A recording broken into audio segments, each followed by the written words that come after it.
What happens when a nation is divided, when political ideologies clash, and every step forward feels like a battle? How do we create real, lasting change in times like these? In a second Trump administration, with a GOP-controlled government, how do advocates push forward the causes of justice, fairness, and a sustainable future? In a fractured political landscape, the answer might not be what you expect.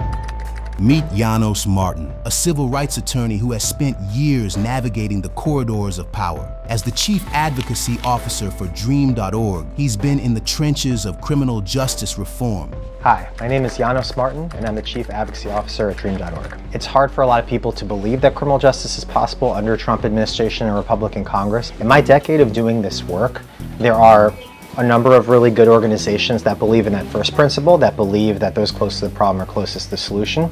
And there are organizations that we work closely with that believe that you need to work in a bipartisan way, that you need to bring both Democrats and Republicans together.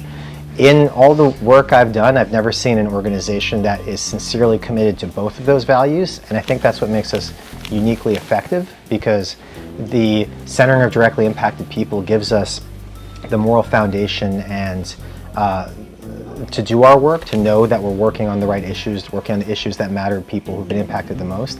And our common ground approach is what allows us to compete to try to pass legislation in blue states, red states, purple states, at the state and federal level.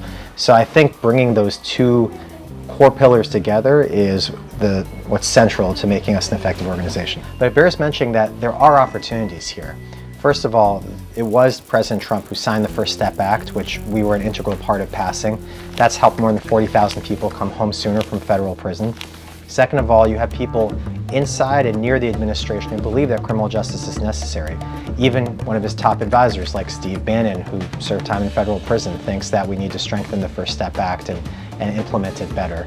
We have people who are part of the Trump administration staff, conservative criminal justice organizations, CPAC, all of whom have made commitments to criminal justice reform. So do I think it will be easy? No, but this is absolutely a situation where we have an opportunity to get something done on criminal justice if we can just look past the fact that we're going to have to work with and negotiate with people who might be doing things we disagree with on a host of other issues. Of all the organizations that you work with, what makes Dream.org uniquely suited for this moment? There are really two pillars that drive Dream.org's values in our work. One is centering directly impacted people, centering the leadership of those who experience the criminal justice system, and the other is working on common ground, bringing together allies across the political system. So I've worked on criminal justice reform in New York City and in places across the country, and what I was finding during my time before Dream.org is that many of the criminal justice reform efforts in what we would call conservative or red states, places in the South and the Midwest and the Southwest, were not succeeding. And that's really unfortunate because those are places where incarceration rates are the highest and where prison conditions are the worst.